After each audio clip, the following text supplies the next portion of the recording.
നമസ്കാരം, എല്ലാവർക്കും സ്വാഗതം. ഈ ശബ്ദരേഖ ഡോക്ടർ മുഹമ്മദ് അർഷദ്, അതായത് Kannur dental college Anjarakandy public health dentistry വിഭാഗം മേധാവി, പിന്നെ doctor Vivek ji, dentist and U foundation charitable trust Kozhikode, ഇവർ ചേർന്ന് തയ്യാറാക്കിയ പഠന സാമഗ്രികളുണ്ട്. അതിനെ അടിസ്ഥാനമാക്കി നമ്മൾ തയ്യാറാക്കുന്ന ഓഡിയോ ചർച്ചാ പരമ്പരയുടെ ഒരു ഭാഗമാണിത്. പ്രധാനമായും ഇത് ആർക്കുവേണ്ടിയാണെന്ന് വെച്ചാൽ കിടപ്പിലായവർ, പാലിയേറ്റീവ് രോഗികൾ, ഇവരുടെയൊക്കെ പരിചരണത്തിൽ ഏർപ്പെട്ടിരിക്കുന്ന സാധാരണക്കാരായ പരിചാരകർ, നഴ്സിംഗ് അസിസ്റ്റന്റ്സ്മാർ, കമ്മ്യൂണിറ്റി ഹെൽത്ത് വർക്കർമാർ, അങ്കണവാടി, ആശാപ്രവർത്തകർ, സന്നദ്ധ പ്രവർത്തകർ, പിന്നെ കുടുംബാംഗങ്ങൾ, ഇവർക്കൊക്കെ palliative geriatric oral health care, അതായത് വായുടെ ആരോഗ്യം സംരക്ഷിക്കുന്നതിനെക്കുറിച്ച് ഒരു പരിശീലനം നൽകാൻ വേണ്ടിയുള്ള മെറ്റീരിയലാണ്. അപ്പോൾ ഈ പഠനഭാഗങ്ങൾ പൂർത്തിയാക്കുന്നതിലൂടെ നിങ്ങൾ ഓരോരുത്തർക്കും വായിലെ പ്രശ്നങ്ങൾ എന്തൊക്കെയാണെന്ന് തിരിച്ചറിയാൻ പറ്റും. അതുപോലെ ആശ്രിതരായ രോഗികളുടെ ദൈനംദിന വായ ശുചിത്വം എങ്ങനെ ഉറപ്പാക്കാം, ചെറിയ ചെറിയ വായ പ്രശ്നങ്ങൾ എങ്ങനെ കൈകാര്യം ചെയ്യാം, എപ്പോഴാണ് ഒരു ദന്തരോഗ വിദഗ്ധനെ കാണേണ്ടത്, ഇതൊക്കെ മനസ്സിലാക്കാൻ സാധിക്കും. ഇന്ന് നമ്മൾ ഈ സീരീസിലെ 11ാമത്തെ ഭാഗത്തിലേക്കാണ് കടക്കുന്നത്. എന്താണ് വിഷയം? വിലയിരുത്തൽ, അതായത് ഇവാലുവേഷൻ, പിന്നെ മേൽനോട്ടം, സൂപ്പർവിഷൻ, അതോടൊപ്പം നിരന്തര പഠനം, കണ്ടിന്യൂസ് ലേണിംഗ്. പരിശീലനം കിട്ടിക്കഴിഞ്ഞാൽ അപ്പം എല്ലാം ഓക്കെ ആയി നമുക്ക് കരുതാൻ പറ്റില്ലല്ലേ? ഇല്ല, ഒരിക്കലുമില്ല. പഠിച്ച കാര്യങ്ങൾ ശരിക്കും രോഗികൾക്ക് പ്രയോജനപ്പെടുന്ന രീതിയിൽ ഒരു ആത്മവിശ്വാസത്തോടെ ചെയ്യാൻ നമ്മളെ എന്താണ് സഹായിക്കുന്നത്? അതാണ് നമ്മളിന്ന് നോക്കുന്നത്. ഒരുപക്ഷേ ഈ ഭാഗം നിങ്ങൾ ഓരോരുത്തരെയും ഒരു സാധാരണ പരിചാരകൻ എന്നതിൽ നിന്ന് ചുറ്റുവട്ടത്തുള്ളവരുടെയെല്ലാം വായുടെ ആരോഗ്യകാര്യങ്ങളിൽ ശ്രദ്ധിക്കുന്ന ഒരാളായിട്ട്, ഒരു അംബാസഡറായി മാറാൻ സഹായിക്കുന്ന ചില കാര്യങ്ങളാണ് നമ്മൾ സംസാരിക്കുന്നത്. വളരെ ശരിയാണ്. പരിശീലനം നമുക്കൊരു വാതിൽ തുറന്നു തരും, ശരിയാണ്. പക്ഷേ ആ മുറിയിലൂടെ നമ്മൾക്ക് ധൈര്യത്തോടെ നടക്കണമെങ്കിൽ, അവിടെയുള്ള കാര്യങ്ങൾ ഭംഗിയായിട്ട് ചെയ്യണമെങ്കിൽ ഈ 3 കാര്യങ്ങൾ വേണം: വിലയിരുത്തൽ, മേൽനോട്ടം, പിന്നെ നിരന്തരമായ പഠനം. നമ്മുടെ ലക്ഷ്യം വളരെ ക്ലിയറാണ്. ആശ്രിതരായ രോഗികളുടെ വായുടെ ആരോഗ്യം, ഓറൽ ഹെൽത്ത്, ഏറ്റവും സേഫായിട്ട്, സുരക്ഷിതമായിട്ട്, അവർക്ക് ഏറ്റവും സൗകര്യപ്രദമായിട്ട്, പിന്നെ അനുകമ്പയോടെ എങ്ങനെ ഉറപ്പാക്കാം? അതിന് ഈ ഘടകങ്ങളൊക്കെ എങ്ങനെയാണ് ഹെൽപ്പ് ചെയ്യുന്നത്? നിങ്ങളുടെ സ്വന്തം പ്രവർത്തനം എങ്ങനെ മെച്ചപ്പെടുത്താം? മറ്റുള്ളവരുടെ സഹായം എങ്ങനെ ഉപയോഗിക്കാം? അറിവ് എങ്ങനെ എപ്പോഴും അപ്ഡേറ്റ് ചെയ്യാം? ഇതൊക്കെ നമുക്കൊന്ന് വിശദമായിട്ട് സംസാരിക്കാം. ഓക്കെ, അപ്പൊ നമുക്ക് ആദ്യം ഈ വിലയിരുത്തൽ, ഇവാലുവേഷൻ എന്ന് കേൾക്കുമ്പോൾ ഒരു ചെറിയ പേടിയുണ്ടാവുമല്ലോ സാധാരണ. അതെന്താ, ആരോ നമ്മുടെ തെറ്റ് കണ്ടുപിടിക്കാൻ വരികയാണ് എന്നൊരു തോന്നൽ. അത് സ്വാഭാവികമാണ്. പക്ഷെ അതാണോ ശരിക്കും ഇതിന്റെ ലക്ഷ്യം? ഒരു പേടി, അത് മനസ്സിലാക്കാവുന്നതേ ഉള്ളൂ, ശരിയാണ്. പക്ഷെ ഇവിടെ നമ്മൾ മനസ്സിലാക്കേണ്ട ഒരു പ്രധാനപ്പെട്ട കാര്യം, ഈ വിലയിരുത്തൽ എന്ന് പറയുന്നത് കുറ്റം കണ്ടുപിടിക്കാനോ അല്ലെങ്കിൽ ശിക്ഷിക്കാനോ ഉള്ളതൊന്നല്ല. അല്ല, നേരെ മറിച്ച് നമ്മൾ കൊടുക്കുന്ന പരിചരണമുണ്ടല്ലോ, അതിന്റെ ക്വാളിറ്റി, ഗുണനിലവാരം എങ്ങനെ കൂട്ടാമെന്ന് കണ്ടെത്താനുള്ളൊരു ശ്രമമാണ്. നമ്മൾ ചെയ്യുന്ന കാര്യങ്ങൾ രോഗിക്ക് ഏറ്റവും നല്ല റിസൾട്ട് കൊടുക്കുന്നുണ്ടോ, അത് ഉറപ്പാക്കാനുള്ളൊരു വഴിയാണത്. ഇത് നമ്മളോട് തന്നെ ചില പ്രധാനപ്പെട്ട ചോദ്യങ്ങൾ ചോദിക്കാൻ പ്രേരിപ്പിക്കും. ഒരു ഉദാഹരണം പറഞ്ഞാൽ, ഞാനിപ്പോൾ ചെയ്ത ഓറൽ കെയർ അത് സേഫ് ആയിരുന്നോ? എല്ലാ സ്റ്റെപ്പും കറക്റ്റ് ആയിരുന്നോ?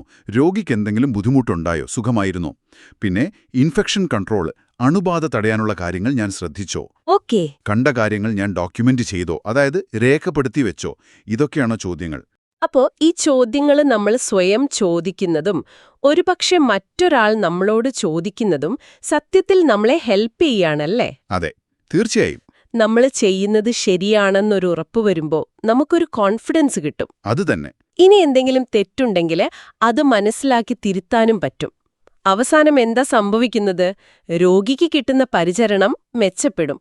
അപ്പൊ ഇത് ആത്മവിശ്വാസം കൂട്ടാനുള്ളൊരു വഴിയാണ്, പേടിക്കാനുള്ള കാര്യമല്ല. അതെ, ഇത് ശരിക്കും ആത്മവിശ്വാസം വളർത്താനുള്ള, നമ്മുടെ കഴിവുകൾ ഇംപ്രൂവ് ചെയ്യാനുള്ളൊരു ടൂളാണ്. ഒരു കണ്ണാടി നോക്കുന്ന പോലെ നമ്മുടെ പ്രവർത്തനങ്ങളെ ഒന്ന് കാണാൻ ഇത് സഹായിക്കും. എവിടെയാണ് ഒരു ചെറിയ മാറ്റം വേണ്ടത്, എവിടെയാണ് നമ്മൾ നന്നായിട്ട് ചെയ്യുന്നത്, ഇതൊക്കെ തിരിച്ചറിയാൻ പറ്റും. പിന്നെ ഈ വിലയിരുത്തൽ പല രീതിയിൽ വരാം. അതെ, ഏതൊക്കെ രീതിയിലാണ് ഈ വിലയിരുത്തൽ സാധാരണ നടക്കുന്നത്? നമ്മുടെ ഈ പഠനസഹായിലെ 4 പ്രധാന രീതികൾ പറയുന്നുണ്ടല്ലോ. ഒരെണ്ണം സ്വയം വിലയിരുത്തൽ, സെൽഫ് ഇവാലുവേഷൻ.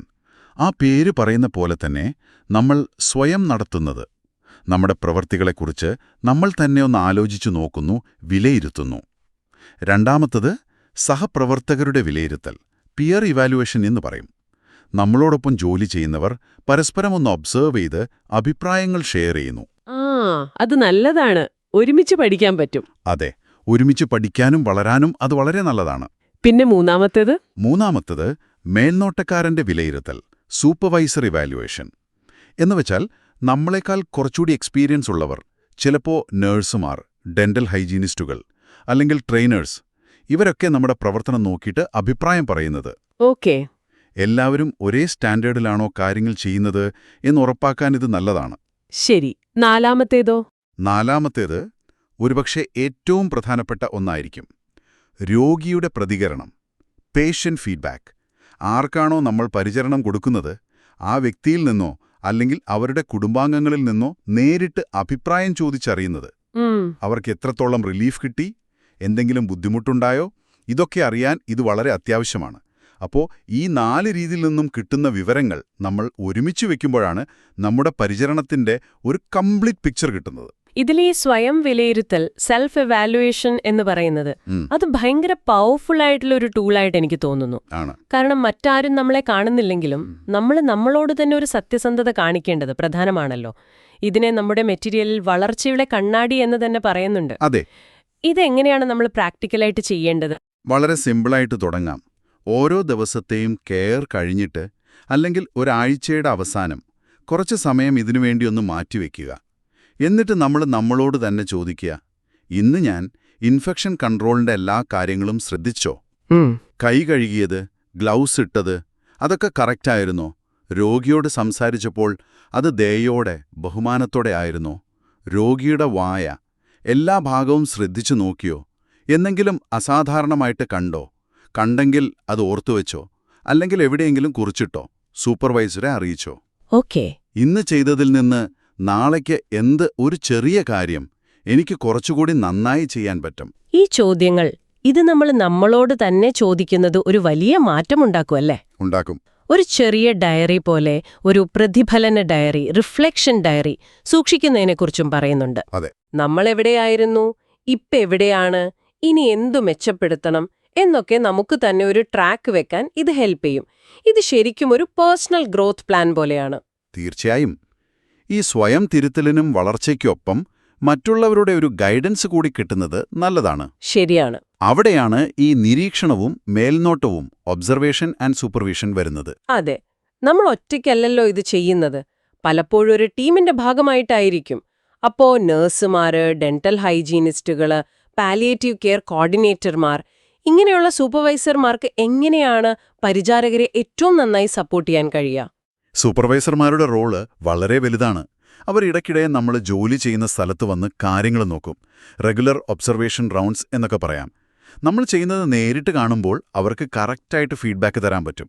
ചിലപ്പോൾ നമ്മൾ ചെയ്യുന്നത് അത്ര സേഫ് അല്ലെങ്കിൽ വേണ്ടത്ര എഫക്റ്റീവ് അല്ലെങ്കിൽ അവർക്കത് സ്നേഹത്തോടെ ചൂണ്ടിക്കാണിച്ചു തരാം.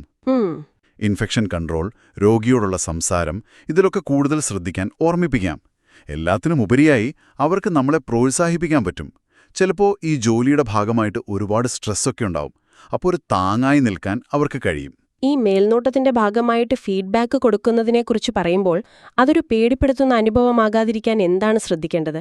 കാരണം ഒരു തെറ്റ് ചൂണ്ടിക്കാണിക്കുമ്പോൾ ആർക്കായാലും ഒരു ചെറിയ വിഷമം തോന്നാം. വളരെ പ്രധാനപ്പെട്ട ചോദ്യമാണ് ചോദിച്ചത്. ഫീഡ്ബാക്ക് എപ്പോഴും കൺസ്ട്രക്റ്റീവ് ആയിരിക്കണം. കൺസ്ട്രക്റ്റീവ് ഫീഡ്ബാക്ക്, അതിന് ഒരു 3 ബേസിക് പ്രിൻസിപ്പിൾസ് ഉണ്ട്. ഒന്ന്, അത് റെസ്പെക്ട്ഫുൾ ആയിരിക്കണം, ബഹുമാനത്തോടെ. ശരി. ആളെ കുറ്റപ്പെടുത്തരുത്, ആ ചെയ്ത പ്രവൃത്തിയെക്കുറിച്ച് സംസാരിക്കുക. 2, അത് സ്പെസിഫിക് ആയിരിക്കണം, കൃത്യത വേണം. ഉദാഹരണത്തിന്, നിങ്ങൾ ചെയ്തത് ശരിയായില്ല എന്ന് ജനറലായിട്ട് പറയുന്നതിന് പകരം നിങ്ങൾ ബ്രഷ് ചെയ്യുമ്പോൾ മോണയിൽ ഒരുപാട് അമർത്തരുത് കേട്ടോ എന്ന് വ്യക്തമായി പറയുക. 3, അത് പ്രോത്സാഹനം നൽകുന്നതായിരിക്കണം, എൻകറേജിംഗ്. ഒരു തെറ്റ് പറയുന്നതിനു മുൻപ് അവർ നന്നായി ചെയ്ത ഒരു കാര്യം അതിനെയൊന്ന് അഭിനന്ദിക്കുക. എന്നിട്ട് മെച്ചപ്പെടുത്താനുള്ള നിർദ്ദേശം കൊടുക്കുക. ഇതിനൊരു നല്ല ഉദാഹരണം നമ്മുടെ മെറ്റീരിയലിൽ കൊടുത്തിട്ടുണ്ട്. നിങ്ങൾ രോഗിക്ക് ബുദ്ധിമുട്ടുണ്ടാകാതെ ശ്രദ്ധിച്ചത് വളരെ നന്നായി കേട്ടോ. അടുത്ത തവണ ബ്രഷ് ചെയ്യുമ്പോൾ ആ നാവിന്റെ അടിഭാഗം കൂടി ഒന്നുകൂടി വൃത്തിയാക്കാൻ ശ്രമിക്കണം. അതെ. ഇത് കേൾക്കുമ്പോൾ ആദ്യം ഒരു അംഗീകാരം കിട്ടി, പിന്നെ വളരെ വ്യക്തമായ ഒരു നിർദ്ദേശവും കിട്ടി. ഇത് സ്വീകരിക്കാനൊരു മടിയുണ്ടാവില്ല. ഉണ്ടാവില്ല. ദയയോടെയും വ്യക്തതയോടെയും കൊടുക്കുന്ന ഫീഡ്ബാക്ക് ആളുകൾ ഓർക്കും. അത് നടപ്പാക്കാൻ ശ്രമിക്കുകയും ചെയ്യും. നമ്മൾ മറ്റൊരാൾക്ക് ഫീഡ്ബാക്ക് കൊടുക്കുമ്പോഴും ഈ രീതി പിന്തുടരുന്നത് നല്ലതാണ്. നമ്മുടെ ബന്ധങ്ങൾ നന്നായി കൊണ്ടുപോകാൻ അത് സഹായിക്കും. ഈ സൂപ്പർവൈസർമാർക്കും ട്രെയിനർമാർക്കും ഈ നിരീക്ഷണ പ്രോസസ്സ് കുറച്ചുകൂടി എളുപ്പമാക്കാൻ എന്തെങ്കിലും ടൂൾസ് ഉണ്ടോ? ചെക്ക് ലിസ്റ്റുകളെക്കുറിച്ചൊക്കെ പറയുന്നുണ്ടല്ലോ. ചെക്ക് ലിസ്റ്റുകൾ അത് വളരെ പ്രാക്ടിക്കലായിട്ടുള്ളൊരു ടൂളാണ്. ഓറൽ കെയറിലെ പ്രധാനപ്പെട്ട സ്റ്റെപ്പുകൾ ഓരോന്നായിട്ട് എഴുതിയൊരു ലിസ്റ്റാണത്. ഉദാഹരണം പറഞ്ഞാൽ, കെയർ തുടങ്ങുന്നതിന് മുൻപ് കൈ കഴുകിയോ, രോഗിയെ ശരിയായ പൊസിഷനിൽ ഇരുത്തിയോ അല്ലെങ്കിൽ കിടത്തിയോ, വായുടെ എല്ലാ ഭാഗവും നോക്കിയോ, ഉപയോഗിക്കുന്ന ടൂത്ത് ബ്രഷും മറ്റു സാധനങ്ങളും ക്ലീനാണോ, രോഗിയോട് ശാന്തമായിട്ടും വ്യക്തമായിട്ടുമാണോ സംസാരിച്ചത്, ചെയ്ത കാര്യങ്ങളും കണ്ട കാര്യങ്ങളും രേഖപ്പെടുത്തിയോ. ഇങ്ങനെ ഓരോന്നിനും നേരെ അതെ, ഇല്ല അല്ലെങ്കിൽ ഒരു ചെറിയ നോട്ട് എഴുതാനൊരു സ്പേസ് ഉണ്ടാവും. ഇത് വളരെ സിമ്പിളാണ്, പക്ഷെ ഭയങ്കര എഫക്റ്റീവാണ്. അതെ, ഒരു കെയറില് നമ്മൾ ശ്രദ്ധിക്കേണ്ട പ്രധാനപ്പെട്ട കാര്യങ്ങളൊന്നും വിട്ടുപോയിട്ടില്ലെന്ന് ഉറപ്പാക്കാൻ ഇത് ഹെൽപ്പ് ചെയ്യുമല്ലോ. ഉറപ്പായും. അതുമാത്രമല്ല, ഒരു സ്ഥാപനത്തിലെ എല്ലാ കെയർ ഗിവേഴ്സും ഏകദേശം ഒരേ സ്റ്റാൻഡേർഡിലുള്ള കെയർ കൊടുക്കുന്നുണ്ടെന്ന് ഉറപ്പാക്കാനും ഈ ചെക്ക് ലിസ്റ്റുകൾ നല്ലതാണ്. ക്വാളിറ്റി സ്റ്റാൻഡർഡൈസ് ചെയ്യാൻ ഇത് സഹായിക്കും. കൃത്യമാണ്. ഈ വിലയിരുത്തലും മേൽനോട്ടവും പോലെ തന്നെ ഒരിക്കലും തീരാത്ത ഒന്നാണ് പഠനം. അതാണ് നമ്മുടെ അടുത്ത പോയിന്റ്. നിരന്തര പഠനം, കണ്ടിന്യൂസ് ലേണിംഗ്. ശരിയാണ്. ഹെൽത്ത് കെയർ ഫീൽഡ് എപ്പോഴും മാറിക്കൊണ്ടിരിക്കുകയാണല്ലോ. അതെ, പുതിയ പുതിയ അറിവുകൾ വരുന്നു, പുതിയ ടെക്നിക്കുകൾ വരുന്നു, പുതിയ ഗൈഡ് ലൈൻസ് വരുന്നു. നമ്മൾ പണ്ട് പഠിച്ച കാര്യങ്ങൾ മാത്രം വെച്ചിട്ട് മുന്നോട്ട് പോകാൻ പറ്റില്ല. നമ്മുടെ അറിവ് എപ്പോഴും ഫ്രഷ് ആയിരിക്കണം, അല്ലേ? ഇതെങ്ങനെയാണ് സാധിക്കുക, പ്രത്യേകിച്ച് ഈ തിരക്കുള്ള ജോലിക്കിടയിൽ? അതിനും പല വഴികളുണ്ട്. ഇടയ്ക്കിടെയുള്ള റിഫ്രഷർ വർക്ക്ഷോപ്പുകളിൽ പങ്കെടുക്കുന്നത് വളരെ നല്ലതാണ്. ഓക്കെ. ഓൺലൈൻ കോഴ്സുകളുണ്ട്, എഡ്യൂക്കേഷണൽ വീഡിയോസ് ഉണ്ട്, അതൊക്കെ നോക്കാം. ചിലപ്പോൾ ഡെന്റിസ്റ്റുമാരുമായോ അല്ലെങ്കിൽ എക്സ്പീരിയൻസ്ഡ് നഴ്സുമാരുമായോ ഒരു ഗ്രൂപ്പായിട്ടിരുന്ന് സംസാരിക്കുന്നത് പോലും പുതിയ പല കാര്യങ്ങളും പഠിക്കാൻ സഹായിക്കും. നമ്മുടെ ടീം മീറ്റിംഗുകളിൽ ഓരോരുത്തരും അവരുടെ അനുഭവങ്ങൾ, ചിലപ്പോൾ ഒരു പ്രത്യേക ബുദ്ധിമുട്ട് നേരിട്ടത്, അത് എങ്ങനെ സോൾവ് ചെയ്തു, അല്ലെങ്കിൽ ഒരു പുതിയ കാര്യം മനസ്സിലാക്കിയത്, ഇതൊക്കെ ഷെയർ ചെയ്യുന്നത് എല്ലാവർക്കും പ്രയോജനപ്പെടും. ഇതിൽ പറയുന്ന ഒരു കാര്യം എനിക്കിഷ്ടപ്പെട്ടു. ആഴ്ചയിലൊരു 5 മിനിറ്റ് പുതിയ എന്തെങ്കിലും വായിക്കാനോ കേൾക്കാനോ നമ്മൾ മാറ്റിവെച്ചാൽ പോലും ലോങ് റണ്ണിൽ അത് വലിയ വ്യത്യാസം ഉണ്ടാക്കും. തീർച്ചയായും. ചെറിയ സ്റ്റെപ്പുകൾ മതി. ചെറിയ ശ്രമങ്ങൾ പോലും പ്രധാനമാണ്. അതുപോലെ നമ്മൾ ഒരുമിച്ച് ജോലി ചെയ്യുന്ന നമ്മുടെ സഹപ്രവർത്തകർ, അവരിൽ നിന്നും നമുക്ക് ഒരുപാട് പഠിക്കാനുണ്ട്. അപ്പോൾ ഈ സഹകരണ പഠനം, പിയർ ലേണിംഗ്, അത് പ്രോത്സാഹിപ്പിക്കേണ്ടത് വളരെ അത്യാവശ്യമാണ്. അത് എങ്ങനെയാണ് പ്രോത്സാഹിപ്പിക്കാൻ പറ്റുക?